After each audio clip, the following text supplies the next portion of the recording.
तो जो प्रसंग चल रहा है वहीं आते हैं कि वो परमात्मा सतलोक में रहता है, वहां से चलकर आता है।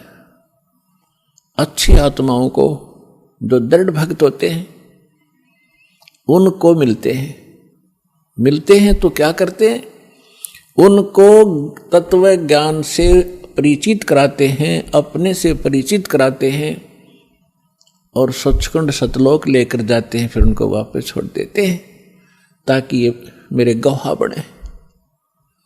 अपनात्माओं वेद बताते हैं भगवान ऐसी लीला करता है, और जिनको परमात्मा मिले उन महापुरुषों ने यही बताया है कि भगवान ऐसी लीला करते हैं। और वो परमात्मा है कौन जिसको हम पहचान सकें कि भगवान कौन है?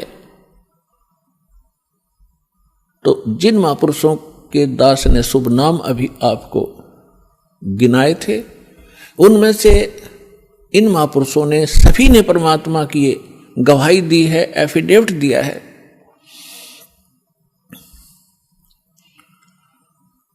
आदरणीय धर्मदास साहिब जी ने यही कहा है, और यही मलुकदास जी साहिब ने कहा है कि सतलोक से चलकर आए, अमर लोक से चलकर आए, गति करके आते हैं परमात्मा। काटन काल की जंजीर, काल ने हमारे को क्रम बंधनों से बांध रखा है, और क्रम के बंधन को समर्थ परमात्मा सत्य पुरुष ही काट सकता है, परम अक्षर ब्रह्म ही काट सकता है। क्रम के बंधन को, कर्म को, प्रारब्ध में किस्मत में लिखे हुए लेख को या संचित कर्म को न तो श्री ब्रह्मा, ना श्री विष्णु, ना श्री शिव, ना देवी दुर्गा, और ना ब्रह्म ना परब्रह्म, केवल परम अक्षर ब्रह्म ही काट सकता है। वो इसके अतिरिक्त और नहीं उस कर्म की बेड़ी को नहीं काट सकते।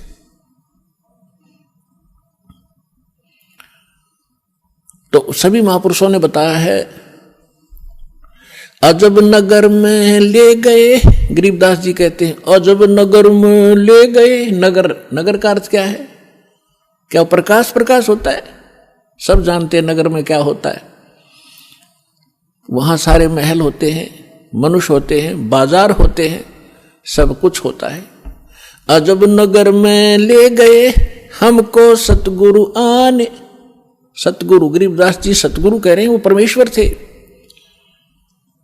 जल के बिंब अगाध गति हम सूते चादर ताने।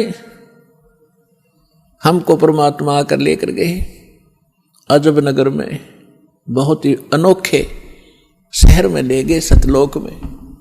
और वहां जाने के बाद हमें पता चला सारी कहानी का, हम कौन हैं, कहां फंसे हैं और यहां वापस कैसे आ सकते हैं अपने लोक को।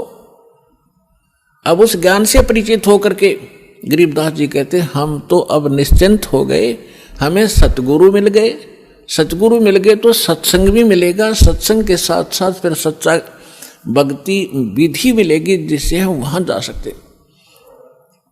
तो गरीबदास जी कहते हैं हम तो चादर तान के सोगे, कति बेफिक्र होगे, हमारा मोक्ष निश्चित है। तो पुण्यात्माओं, आज जो सतलोक आश्रम बरवाला में आकर इस दास से जो दीक्षित होते जा रहे हैं, वो चादर तान के सो जाना, आपका मोक्ष निश्चित है।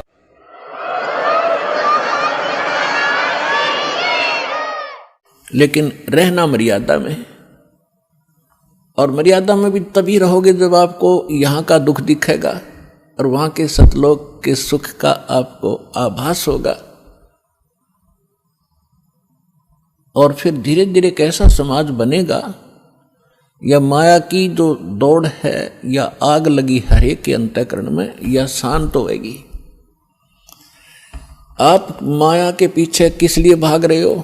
बड़ी कोठी बनाऊंगा, गांव नगर में मेरी शोभा होगी, फिर लड़का लड़की ब्याहूंगा, खूब बैंड बाजे बजवाऊंगा, तू तू तू तू तू करवा के, और खूब दान दूंगा, लोग देखेंगे बड़ा दान करा भाई इसने। तो ये दोनों बीमारी आपका समझ में आ जाएंगी कि आज तू बेटी ब्याह रहा है या बेटे का ब्याह कर रहा है, और कल मृत्यु होगी, फिर कहाँ गए तेरे वो तू तू तू तू टक्कर मार कर रोएगा। तो पुण्यात्माओं, यह सच्चाई है।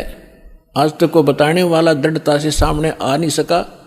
ये सारे नकली हैं, ये केवल वही बातें करते हैं जो समाज में अच्छी लगे। वो डॉक्टर नहीं होता जो ब्लड प्रेशर के मरीज को, हाई ब्लड प्रेशर के मरीज को कहे घी खा ले छक्के, वैसे खा कोई दिक्कत नहीं, वो दुश्मन है उसका।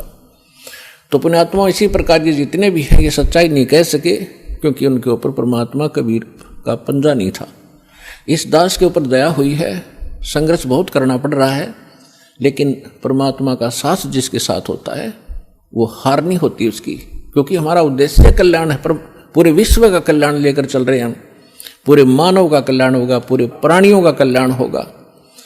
क्योंकि जैसे आज ये परमात्मा की वाणी है, इसमें इतनी शक्ति है जो स्वयं परमेश्वर ने आके बोली है। उसके बाद फिर गरीबदास जी के माध्यम से जो वाणी बुलवाई है उन्होंने वही वाणी एजडी दे दी, और उस वाणी को फिर दास बोल रहा है। यानी अधिकारी के द्वारा जो वाणी बोली जाती है उसका असर होता है। पहले भी आपको बहुत बार सुनाया है, जैसे एक राजा की पत्नी एक शिष्य थी संत की। राजा इसका विरोधी था कि ये गुरु बनाने की आवश्यकता नहीं होती, राम राम घर बैठ के कर ले। तो राजा के इस भ्रम को निवारण के लिए संत ने एक थोड़ा सा एक फार्मूला अपनाया था। राजा गया उस संत के आश्रम में अपनी पत्नी के साथ कि महाराज क्या गुरु बनाना जरूरी होता है क्या? क्यों मूर्ख बनाते हो जनता को? भगवान घर बैठ के बज सकते हैं, कोई भी कर ले राम राम, कितना राम नाम ले ले। तो संत जी ने सोचा ये राजा है, यहाँ नाराज घना हो जाएगा। जब मैंने कुछ उल्ट सुल्ट जवाब दे दिया तो उसको कहा, राजन अब मुझे अपनी भक्ति का समय हो गया है, इसमें काफ़ी समय लगेगा, मैं आपका प्रश्न का उत्तर दूंगा, मैं कभी घर आऊँगा आपके वहाँ दे दूंगा, वहाँ कभी आपको विस्तार से समझाऊंगा, तब समझ में आएगी। राजा बोला ठीक है। दिन निश्चित हुआ, राजा बैठ गया सिंहासन पर जच के, संत के लिए आसन लगवा दिया। आने की इंतजार थी कि कब आएंगे संत, अभी आने वाले हैं। सामने सैनिक बॉडीगार्ड खड़े थे, वजीर खड़े थे, कुछ बैठे थे। जब संत पहुंचे वहां पर और वहां उपस्थित सभी सैनिक जो खड़े थे उनको कहा संत ने कि ए सैनिकों, ए सिपाहियों, इस व्यक्ति को अरेस्ट करो। राजा की तरफ संकेत किया। अब वो सिपाही सोच रहे थे ये मंदबुद्धि व्यक्ति क्या बकवास कर रहा है। उस संत ने दूसरी बार फिर कहा, तीसरी बार फिर कहा, लेकिन कोई टस से मस नहीं हुआ। राजा ने सोचा इसका दिमाग खराब हो गया इस संत का, ये मेरा राज हथियाना चाहता है। राजा ने कहा कि इसको अरेस्ट करो, सैनिकों को। यही शब्द उसने बोले, यही वो संत बोल रहा था।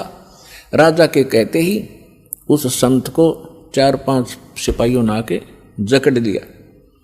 अगले आदेश की इंतजार थी, अब इसका करें क्या। तब संत ने कहा कि हे राजन, तुम घर आए व्यक्ति का ये ऐसा ही सलूक करते हो क्या? राजा ने कहा कि आप क्या कर रहे थे? कि मैं आपके प्रश्न का उत्तर दे रहा था कि आपका प्रश्न ये था, क्या घर हम खुद भक्ति नहीं कर सकते? गुरु की क्या आवश्यकता है? राजा ने कहा ये खाक उतर दिया तेने, बकवास करने लग गया कि नहीं सुनो जानते, मुझे छुड़वाओ पहले। राजा ने कहा छोड़ दो, न छोड़ दिए। कि जिस प्रकार जो शब्द मैंने बोला कि राजा इसको अरेस्ट करो, ये टस से मस नहीं आपके सैनिक, और आपने वही शब्द एक बार कहा था, मुझे 4 ने पकड़ लिया आकर के।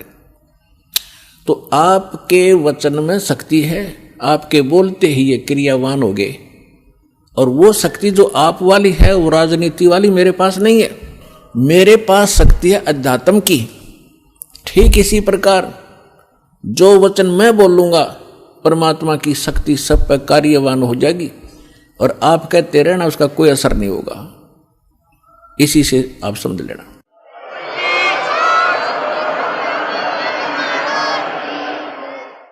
तो इसी प्रकार ये दास उस परमात्मा का कृपा पात्र है, उसी की कृपा से ये सच्चा ज्ञान आप तक पहुंच पा रहा है। तो उस परमात्मा का आदेश और फिर इस दास के मुख से आगे चलेगा, ये सर्व प्राणियों का कल्याण करेगा। इसका तरीका देखो, परमात्मा ने कैसा एक अनोखा तरीका अपनाया है। कैसे चिप बनवा दी, मेमोरी कार्ड जिसको कहते हो, टेलीविजन प्रोजेक्टर बनवाए, इंटरनेट वेबसाइट यूट्यूब बनवा दी।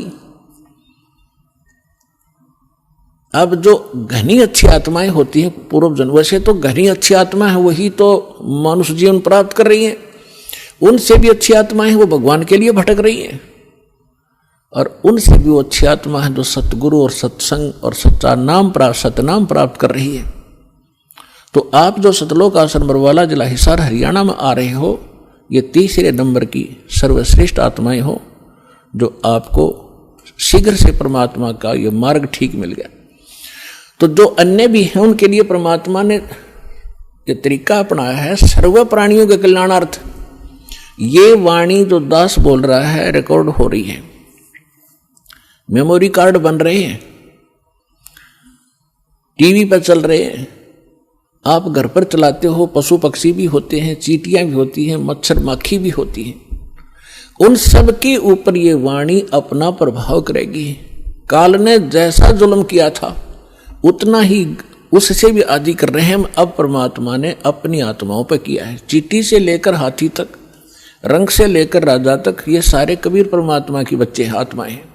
इस काल ने हमारा उलिया बिगाड़ दिया, हमारी दुर्गति कर दी, कुत्ते गधे सूर बनाकर हमें क्या डंगा खिला रहा है, और हम क्या खाते थे सतलोक में, कैसे रहते थे, कैसा सुख था वहां पर। अब आप तो भूल भाल गए, हम सब भूल भाल गए, भगवान ना के फिर जगाए, यथार्थ ज्ञान को बताया। उससे पहले काल ने परमात्मा और सतलोक का नाम लेकर, कबीर जी का नाम लेकर के, और फिर और दूना ज्ञान फैलवा दिया। तो ये सभी उस परमेश्वर की आत्माएं हैं, उनके लिए परमात्मा ने ये समय फिक्स कर दिया था कि चौथा युग जब कलयुग आई तब हम अपना अंश पठाई। काल फंद छूटे नर लोई, सकल सृष्टि परवानिक होई। घर घर देखो बोध विचारा, सत नाम सब ठोर उचारा। कलयुग बीते 5500 पाचा, जब ये वचन मेरा होगा साचा। कलयुग बीत जावे जब एता। परमात्मा ने कहा कि सर्व प्राणी, सकल सभी प्राणी परम पुरुष पद चेता। परम पुरुष यानी परम अक्षर ब्रह्म पूर्ण परमात्मा के पद, पद यहां दो का बोधक है। एक तो गीता अध्याय नंबर 15 के श्लोक नंबर 4 में कहा कि अर्जुन, तत्वदर्शी संत की प्राप्ति के उपरांत तत्व ज्ञान रूपी शस्त्र से इस ज्ञान को काटकर उसके पश्चात परमेश्वर के उस परम पद की खोज करनी चाहिए, जहां जाने के बाद साधक लौटकर फिर संसार में कभी नहीं आते, यानी पूर्ण मोक्ष प्राप्त करते। गीता अध्याय नंबर 18 के श्लोक नंबर 62 में कहा कि अर्जुन, तू सर्वभाव से उस परमेश्वर की शरण में जा। उसी परमेश्वर की कृपा से तुम परम शांति को और सनातन परम धाम, सनातन शाश्वत स्थान, उस स्थान को, उस परम पद को प्राप्त होगा। और यहां दूसरा पद का अर्थ है पद्धति। पद्धति माने परमात्मा के पाने की यथार्थ विधि, वो ज्ञान। तो परमात्मा कहते हैं कि कलयुग बीत जावे जब एता, 5505 कलयुग जब बीत लेगा, उसके पश्चात पूरे सभी सकल सृष्टि, सारे प्राणी परमेश्वर के उस परम पद के चेता होंगे। चेता माने जानकार, ज्ञाता। और सतनाम सब ठोर उचारा। आज तक सतनाम ये बक क्या करते थे, न कख नहीं पता सतनाम है क्या चीज।